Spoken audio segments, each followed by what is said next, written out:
నుంచి కాంగ్రెస్ పార్టీలో చేరినా అని చెప్పినావు. నిన్నేం చెప్తావు? అది కాంగ్రెస్ కండువ కాదు, దేవుని కండువ అని చెప్తావు. ఎందుకే మీకు అంత భయము? నిజంగా చెప్పాలంటే ఈ గాంధీ గారు ఒరిజినల్ గాంధీ అనుకున్నాం, కానీ నకిలీ గాంధీ వెళ్ళిండు. ఏంటిదే నకిలీ గాంధీ? నువ్వు నకిలీ మాటలు మాట్లాడు, పూటకో మాట. నీకు ఖచ్చితంగా నీకు కూడా షేర్లింగంపల్లిలో డిపాజిట్ పోవడం ఖాయం.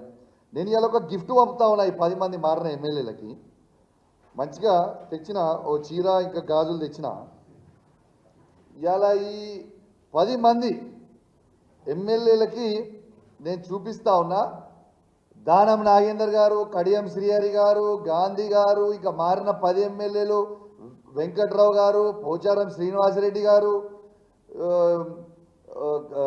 కృష్ణమోహన్ గారు ఉన్న 10 ఎమ్మెల్యేలు మీకు శాత కాకపోతే ఇగో ఈ చీరలు గాజులు కొనుక్కొని వేసుకొని తిరుగు రిపబ్లిక్లా. ఇజ్జత్ లేని వాళ్ళు, మీకు ఇజ్జత్ ఉందానే అసలు?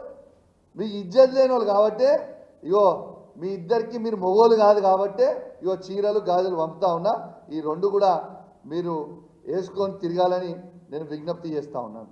ఇలా ఎందుకు ఇంత మాట అంటున్నా అంటే, నిజంగా దమ్మున్నోటే మొగోన్ లెక్క రాజకీయం చేయాలి.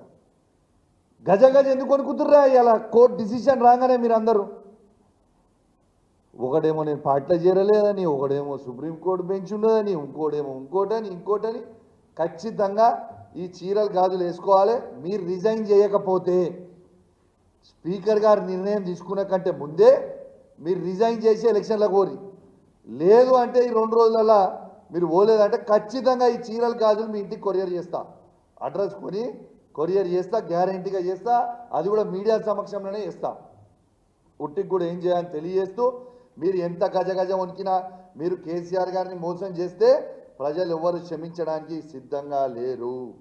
ఖచ్చితంగా మళ్ళా మేము కేసీఆర్ గారి నాయకత్వంలో ఈ 10 నియోజకవర్గాలలో ఖచ్చితంగా మళ్ళా బీఆర్ఎస్ పార్టీ జెండా ఎగిరేపోతా ఉన్నామని చెప్పి సందర్భంగా తెలియజేస్తా ఉన్నాను.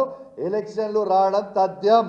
మీరు అవునన్నా కాదన్నా, మీకు ఇష్టం ఉన్నా ఇష్టం లేకుండా మీరు చేసిన మోసానికి ఎలక్షన్లు రావడం తథ్యం. మీరందరూ మాజీ లౌడ్ ఖాయం. ఇది రాసి పెట్టుకోరని చెప్పి సందర్భంగా తెలియజేస్తూ సెలవు తీసుకుంటా ఉన్నాను.